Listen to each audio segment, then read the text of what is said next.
Essa porção que nosso irmão leu nos mostra um pouco do caráter do Salvador que temos. No meio do versículo 13, ele foi para um lugar deserto, apartado, e sabendo o povo, seguiu a pé desde as cidades. Uma multidão necessitada, uma multidão faminta, enferma, vai atrás de Jesus. Não que ele soubesse e não pudesse acudi-las onde elas estavam, onde essa multidão estava, mas muitas vezes o Senhor prova a nossa fé. E ele então se põe um lugar à parte para que possamos, para provar-nos, para ver se nós realmente queremos estar com ele. E se nós também sabemos que ele tem poder para saciar as nossas necessidades, curar nossas enfermidades, enfim, acudir-nos. E porque de uma forma ou de outra nós somos como essa multidão, faminta, enferma, necessitando de um Salvador, necessitando daquele que pode, que tem poder para nos acudir. E essa multidão então vai e segue por outro caminho, talvez um pouco mais difícil do que ir por mar, mas a fé não enxerga as dificuldades, ela olha onde está aquele que pode satisfazer. E quando chegam a esse lugar, à parte, Jesus saindo, no versículo 14, Jesus saindo viu grande multidão e possuído de íntima compaixão para com ela, curou os seus enfermos. Mostra o caráter de nosso Salvador. O Senhor nunca fez um milagre para mostrar que era poderoso, para mostrar quem Ele era. Ele sempre fez o que fez, seus milagres, realmente sentindo o que Ele fazia. Ele tinha que dar um gemido, Ele tinha que chorar, Ele tinha que sentir o que Ele estava fazendo. Nós estivemos lendo que Deus se fez carne. Ele nunca deixou de ser Deus, o Filho. Mas ele era também perfeitamente homem. Um homem em todo sentido. Só uma coisa ele não tinha. Era pecado. O pecado à parte. Mas ele era um homem. Tinha uma alma, tinha um sentimento. Ele sentia cansaço, ele tinha um corpo. Sentiu cansado à beira do poço de Samaria, cansado do caminho. Um homem, corpo, alma e espírito, como todo homem tem. Mas, repito, sem pecado. Ele não só não tinha pecado, como ele não podia pecar. Uma natureza impossibilitada de pecar. Se é uma coisa que ele não podia fazer, era pecar. O pecado à parte, completamente. E ele teve compaixão para fazer uma obra, para curar enfermos, ele sentia isso. Isaías nos diz que ele tomou sobre si as nossas enfermidades.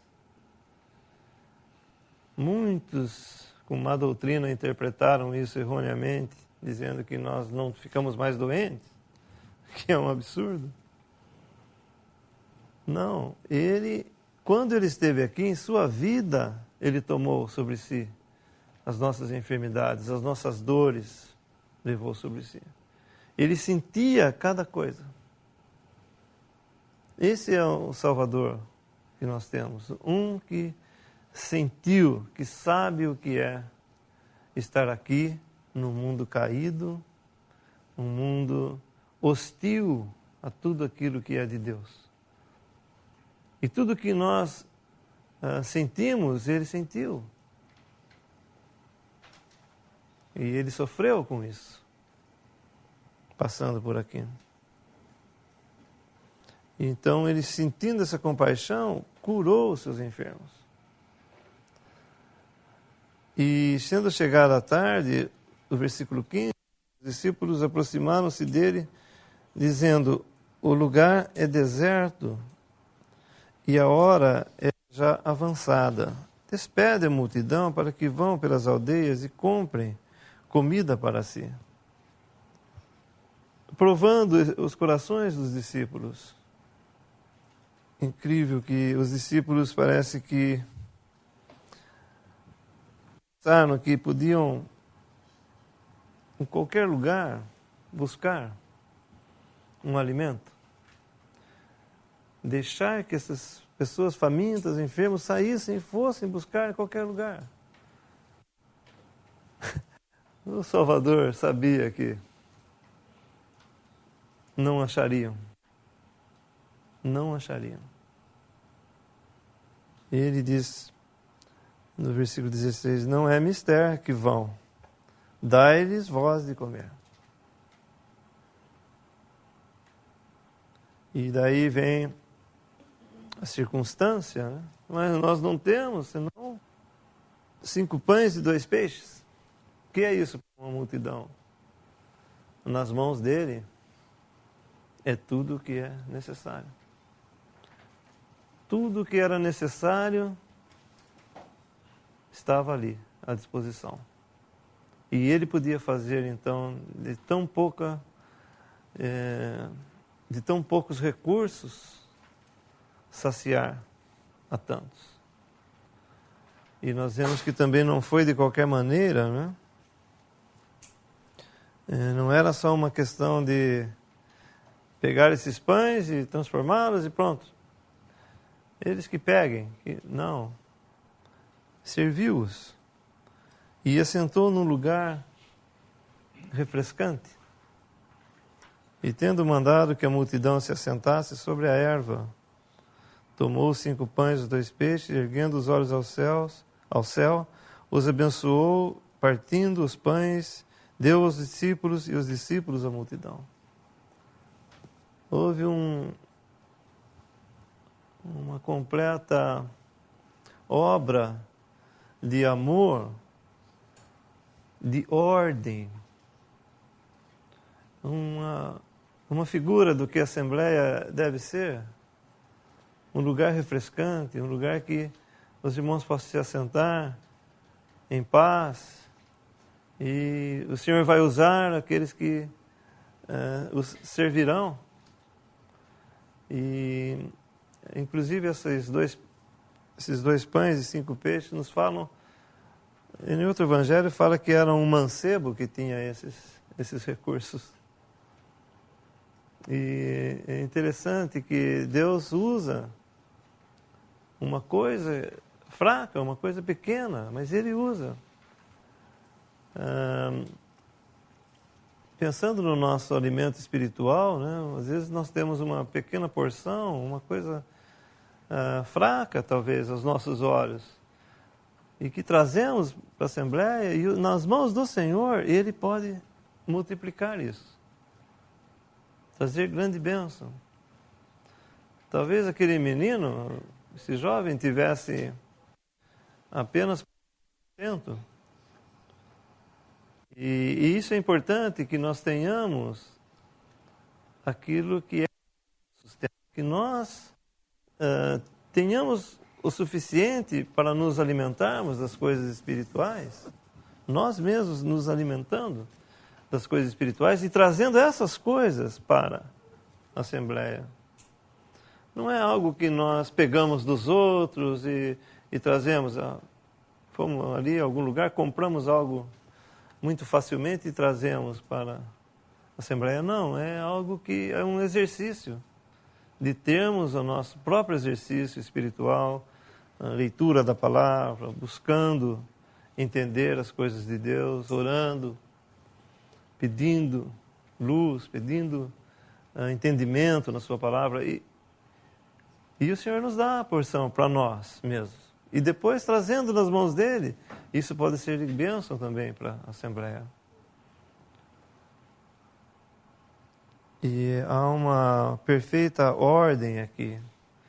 A Assembleia é um lugar que tem que haver decência e ordem. E todas as coisas devem ser feitas com amor. A Assembleia é um lugar assim. E é um lugar de bênção. Não é um lugar de desordem, não é um lugar de indecências, não é um lugar que nós tratemos os outros como bem nós queiramos. É um lugar de amor, decência e ordem. E depois nós vemos que eles comeram, saciaram-se, versículo 20, e levantaram dos pedaços que sobejaram 12 alcofas cheias. E os que comeram foram quase 5.000 homens, além de mulheres e crianças. Os discípulos que serviram tiveram sua porção também. Esses 12 alcofas cheias, eles também tiveram sua porção. Mas o gozo de servir, o Senhor ensinou e Ele mesmo disse que era melhor servir do que ser servido. O gozo de fazer isso talvez fosse mais do que ter esses pães depois para comerem com fartura.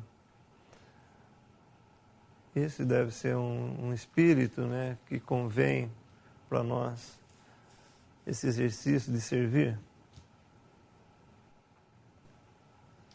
O Evangelho fala que eles sentaram. O Evangelho diz que eles foram repartidos em grupos de 100, 100, 50 e 50. E os discípulos administraram para as turmas, né, para os grupos que estavam separados e sentados na relva. Isso é um princípio na Assembleia de uma organização, de uma ordem, né? O irmão já tem falado.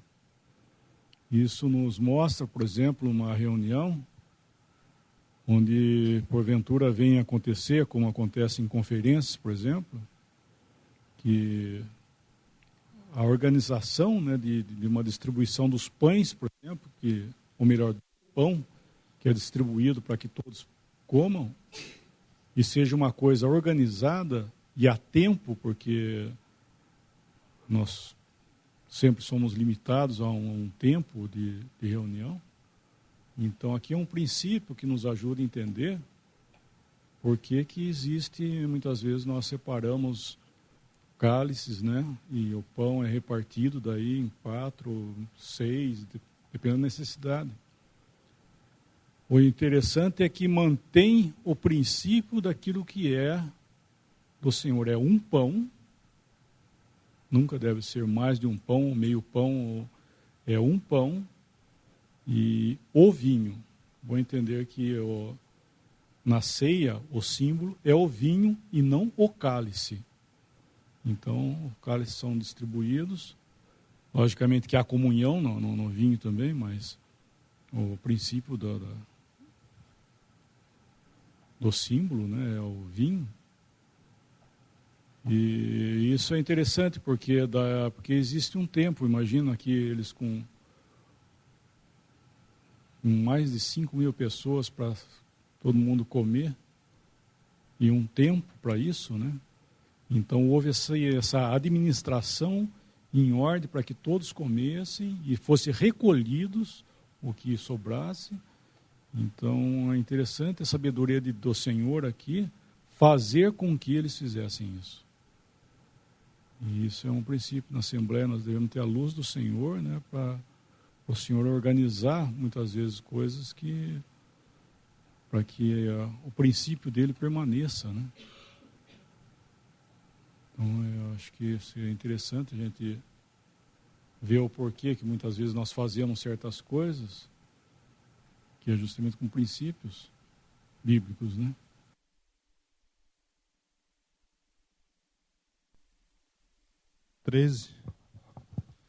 E Jesus, ouvindo isso, retirou-se dali num barco para um lugar deserto, apartado. Fala, as coisas do Senhor, elas não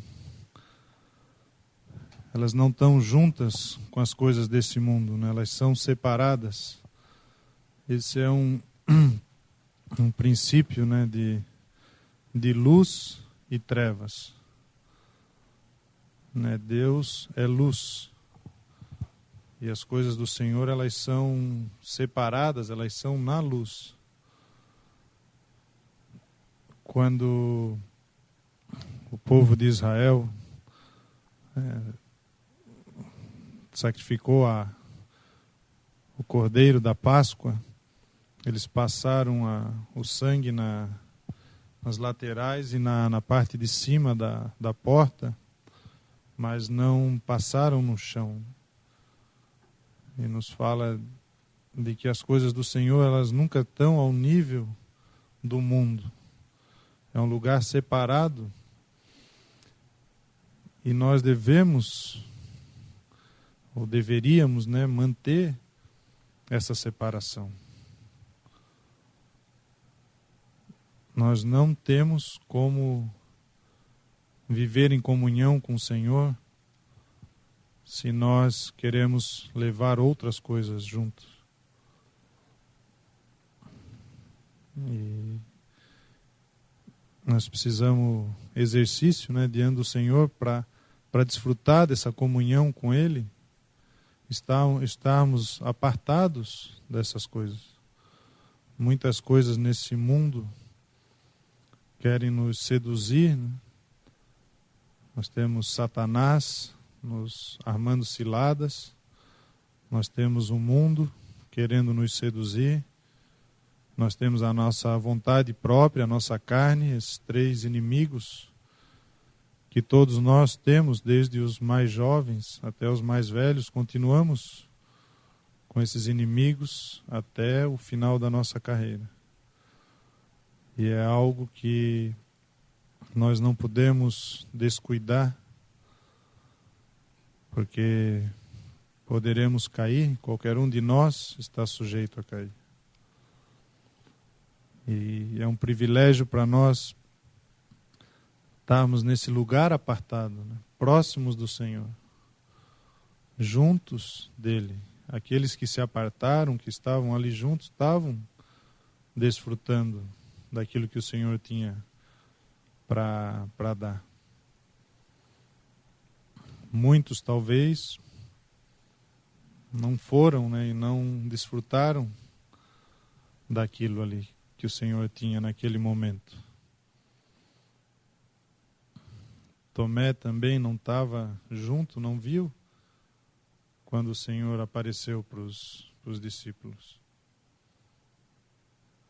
Que o Senhor nos guarde, né, nos ajude nos nossos exercícios a termos luz, que Ele nos dê luz, né, que a gente tome posse dessa luz para vivermos apartados para Ele.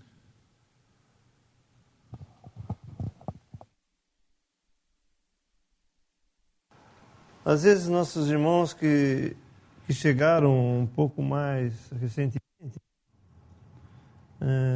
e veem práticas, né, da Assembleia, e muitas vezes não sabem por que assim? Ou será que os irmãos resolveram fazer dessa maneira? Eles que decidem fazer assim, eles fazem porque estão de acordo entre si de fazerem assim. Mas, na verdade, não é isso. Nós temos na palavra de Deus tudo aquilo que é necessário para nos guiar, tanto na nossa vida individual, como também na nossa vida em assembleia.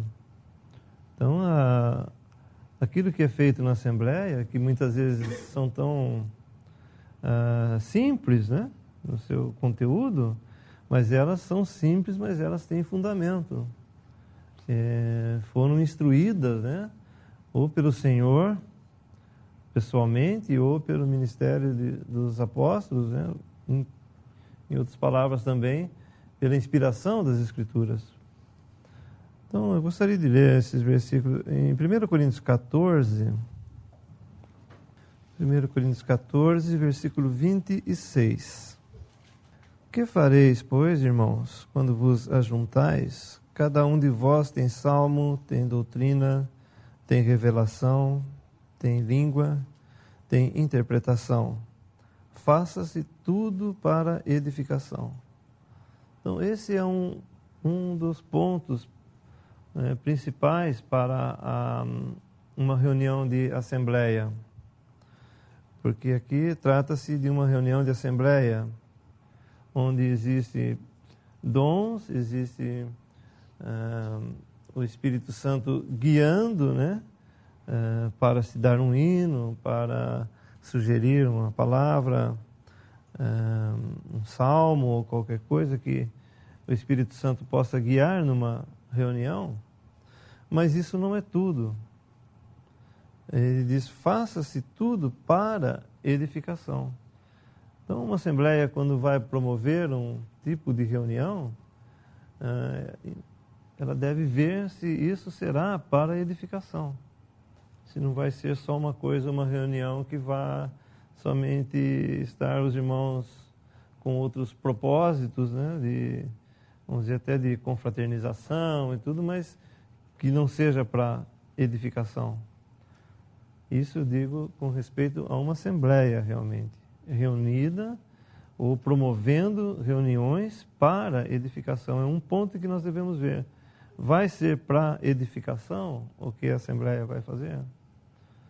Então isso faz parte, né, dessa ordem de coisas na assembleia.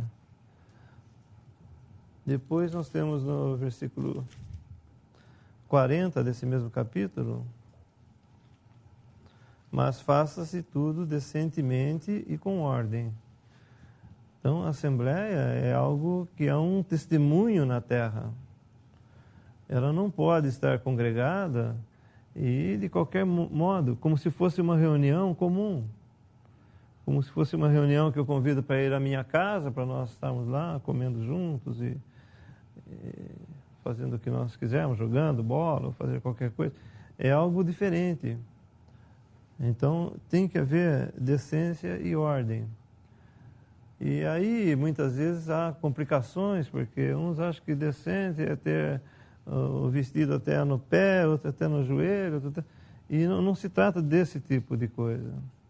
Decente é tudo aquilo que, numa sociedade, né, é tido como algo normal, que as pessoas usam normalmente. Não causa escândalo estar vestido de outra forma, ou daquela forma que é comum, né, entre essa sociedade. Logicamente que não é baseado no mundo, não é segundo o padrão do mundo que a Assembleia tem esse conceito de decência. Né? Nós sabemos que convém uma mulher estar vestida como deve estar vestido, um homem também, e cada local, né, cada ambiente tem o seu próprio traje. Né? Nós não viríamos na reunião com algo que viesse a escandalizar nossos irmãos que acham que isso não seria decente. Então, há uma liberdade, né, toda nisso diante do Senhor, mas é uma liberdade do Espírito Santo, para nós estarmos decentemente, né, reunidos como assembleia. E também com ordem, como os irmãos explicaram também, há uma ordem, né, não há bagunça, não há desordem. Nós não estamos aqui, por exemplo, permitindo nossos filhos correrem, brincarem, gritarem enquanto a reunião, né, da Assembleia.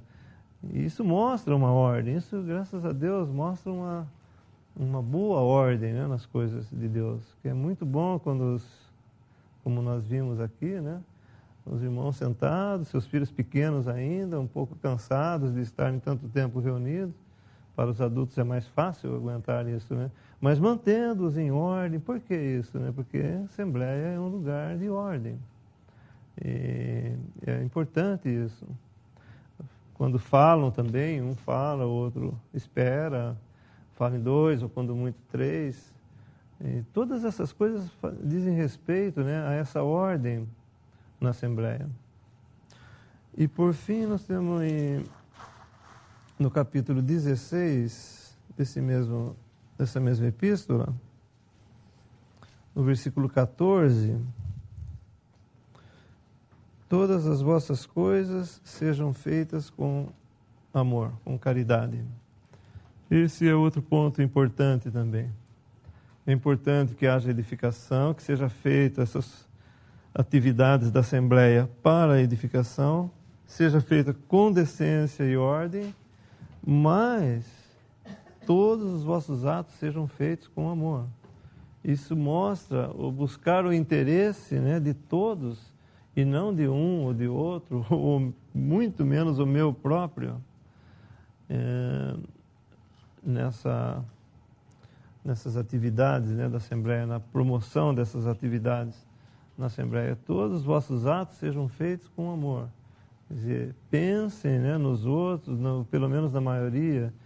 Às vezes há problemas, por exemplo, com horários de reunião, e então um não pode naquele horário, o outro não pode. Nós não podemos, logicamente, a Assembleia não pode atender a cada pessoa individualmente, mas ela busca o interesse, né, de todos, para que possam estar no partimento do pão, na oração, nas reuniões de Ministério da Palavra também. Mas nem sempre é possível que todos estejam ali. E então é claro que essa pessoa, esse irmão, ou esses irmãos, muitas vezes mais que um, fiquem assim com algum ressentimento, né?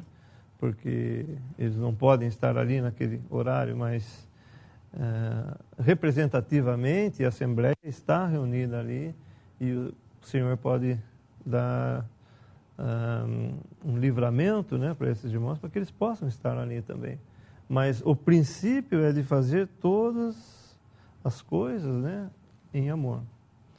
Então é dessa forma que se organiza as reuniões de Assembleia, que a Assembleia está reunida, e não assim dependendo do que os irmãos querem fazer ou pensaram fazer, uma ideia brilhante de alguma coisa. Não é nada disso. Nós buscamos, né, esses versículos, esses contextos, né, para que haja essas reuniões da Assembleia segundo os pensamentos que a Escritura tem. Em 1 Coríntios, nós vemos a Assembleia ali perdendo, né, essa ordem, até quando nós vemos em 1 Coríntios 11, 17, nisto, porém, que vou dizer-vos, não vos louvo, porquanto vos ajuntais, não para melhor, senão para pior. Porque antes de tudo, ouço que quando vos ajuntais na igreja, há entre vós dissensões, e em parte o creio. E até importa que haja entre vós heresias, para que os que são sinceros se manifestem entre vós. De sorte que quando vos ajuntais num lugar, não é para comer a ceia do Senhor, porque comendo, cada um toma antecipadamente a sua própria ceia, e assim um tem fome e o outro embriaga-se. Não tendes, porventura, casas para comer e para beber? Ou desprezais a igreja de Deus e envergonhais os que nada têm? Que vos direi? Louvar-vos-ei? Nisto não vos louvo. Então nós vemos aqui era uma assembleia, e Paulo escreve para a assembleia e corrige essa assembleia. Eles caíram, né, nesse caminho de fazer segundo o pensamento de homens ou da sua própria vontade, e não segundo o pensamento de Deus. E é algo que nós precisamos dependência do Senhor para que as coisas na Assembleia sejam feitas segundo a vontade de Deus. A Assembleia não é um lugar, como tem sido falado, onde a gente concorde e decida acerca de alguma coisa sem que a vontade do Senhor esteja em primeiro lugar. Ela é um lugar onde nós devemos reconhecer a vontade de Deus e não criar uma ideia ou um pensamento, e em cima dessa ideia, desse pensamento, nós nos juntarmos. E com relação a isso, acho que a gente poderia ler no capítulo 2 de 1 aos Coríntios, do versículo 1. E eu, irmãos, quando fui ter convosco, anunciando-vos o testemunho de Deus, não fui com sublimidade de palavras ou de sabedoria, porque nada me propus saber entre vós, senão a Jesus Cristo e este crucificado. E eu estive convosco em fraqueza e em temor e em grande tremor. A minha palavra e a minha pregação não consistiu em palavras persuasivas de sabedoria humana, mas em demonstração de espírito e de poder, para que a vossa fé não se apoiasse em sabedoria dos homens, mas no poder de Deus. Todavia falamos sabedoria entre os perfeitos, não porém a sabedoria deste mundo, nem dos príncipes deste mundo que se aniquilam. Mas falamos a sabedoria de Deus, oculta em mistério, a qual Deus ordenou antes dos séculos para a nossa glória, a qual nenhum dos príncipes deste mundo conheceu, porque se a conhecessem nunca crucificariam ao Senhor da glória. Mas, como está escrito, as coisas que o olho não viu, e o ouvido não ouviu, e não subiram ao coração do homem, são as que Deus preparou para os que o amam. Mas Deus nolas revelou pelo seu Espírito, porque o Espírito penetra todas as coisas, ainda as profundezas de Deus. Porque qual do homem sabe as coisas do homem, senão o Espírito do homem que nele está? Assim também ninguém sabe as coisas de Deus, senão o Espírito de Deus. Mas nós não recebemos o Espírito do mundo, mas o Espírito que provém de Deus, para que pudéssemos conhecer o que nos é dado gratuitamente por Deus, as quais também falamos, não com palavras de sabedoria humana, mas com as que o Espírito Santo ensina, comparando as coisas espirituais com as espirituais. Ora, o homem natural não compreende as coisas do Espírito de Deus, porque lhe parecem loucura, e não pode entendê-las, porque elas se discernem espiritualmente. Mas o que é espiritual discerne bem tudo, e ele de ninguém é discernido. Porque quem conheceu a mente do Senhor para que possa instruí-lo? Mas nós temos a mente de Cristo. Nesse capítulo nós vemos essa diferença entre a sabedoria do homem e a sabedoria de Deus. E Paulo fala que ele não tinha ido com palavras persuasivas de sabedoria humana, mas sim com o poder do Espírito. E as coisas de Deus, elas são reveladas pelo Espírito Santo. Elas não são alcançadas pelo exercício do nosso raciocínio.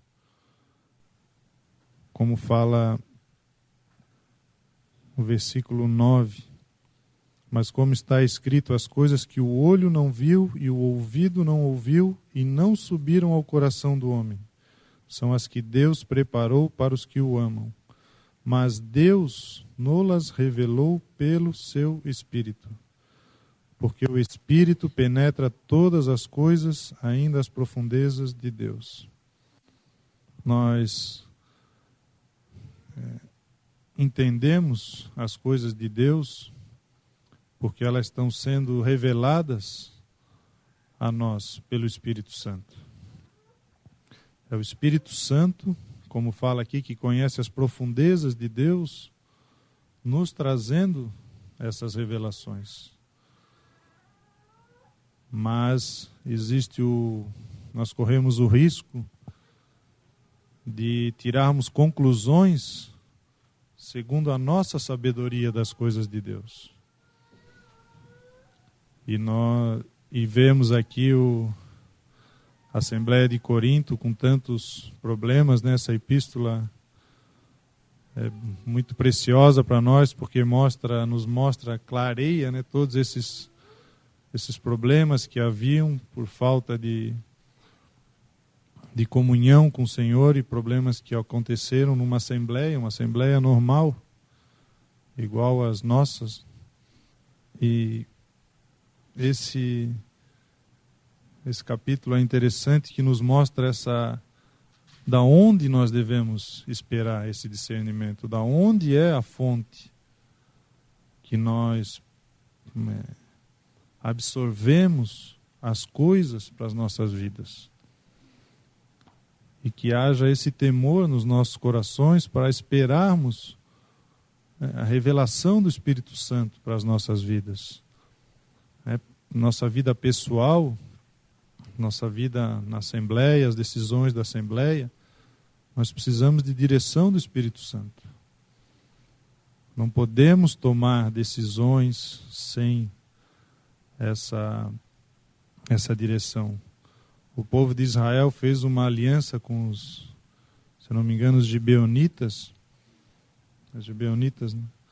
Porque eles se fingiram de que estavam cansados do caminho, os pães bolorentos, e eles fizeram aliança, mas era uma aliança que eles não deviam ter feito.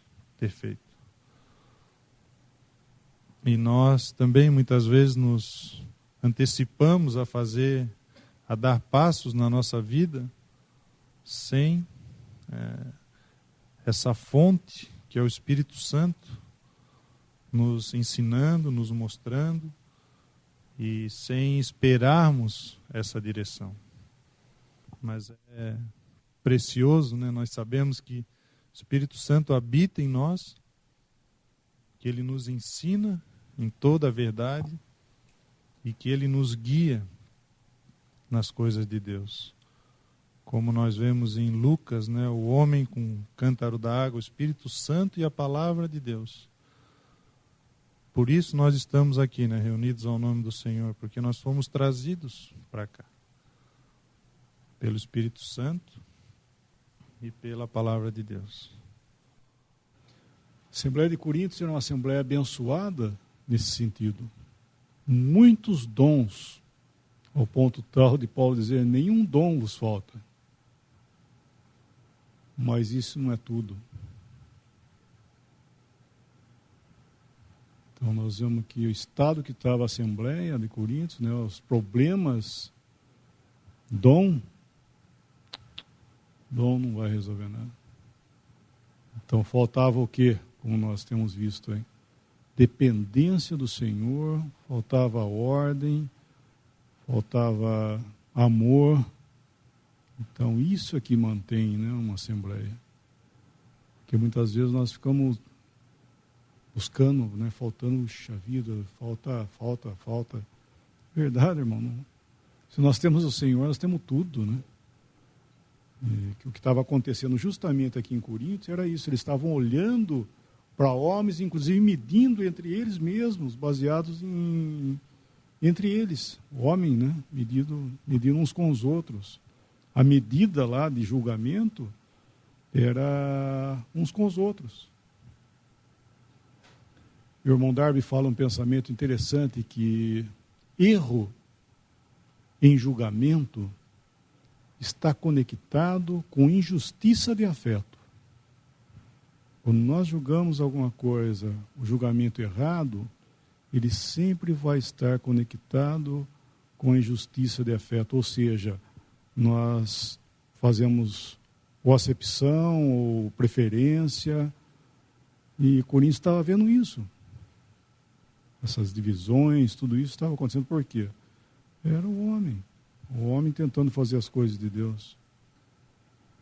E é muito precioso, né? E ao mesmo tempo é um negócio de grande consolo para nós entendemos que o Senhor basta para nós, né? O Senhor vai dar, né? Nem que seja um pouco, como nós começamos o nosso capítulo, né?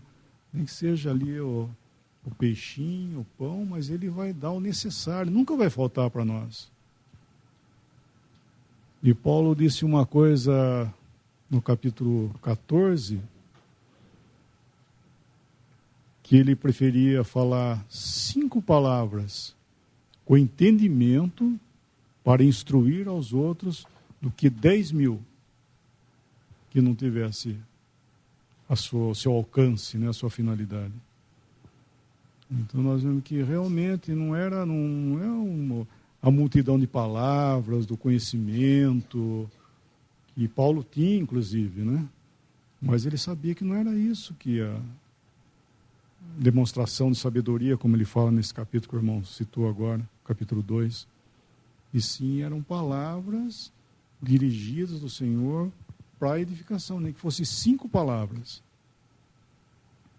Eu estava pensando num versículo, Neemias 8, versículo 8, e leram no livro da lei de Deus, e declarando e explicando o sentido, faziam que, lendo, se entendesse.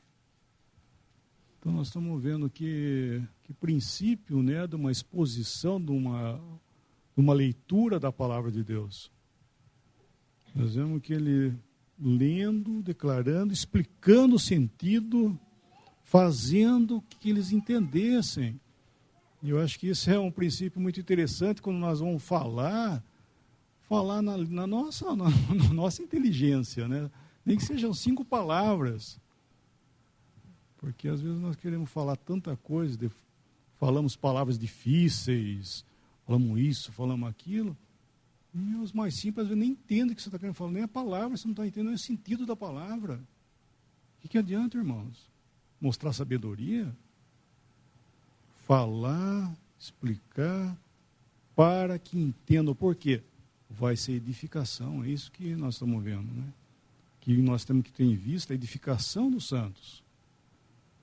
Não adianta nada a gente falar, se expor, fazer coisas que, no fim, se torna exaltada a pessoa, né, no sentido que, tem conhecimento, tem isso, mas o que entendeu das coisas espirituais? Nada, né? Às vezes nem entendeu o que falou. Então, Paulo falou isso aí, 5 palavras, o entendimento que ele estava falando, e para instruir aos outros, para edificação, isso bastava. Isso também eu vejo que é um dos princípios, né, do ministério, né, aqueles que falam, procurar falar, como diz na nossa língua, né, para que sejamos edificados.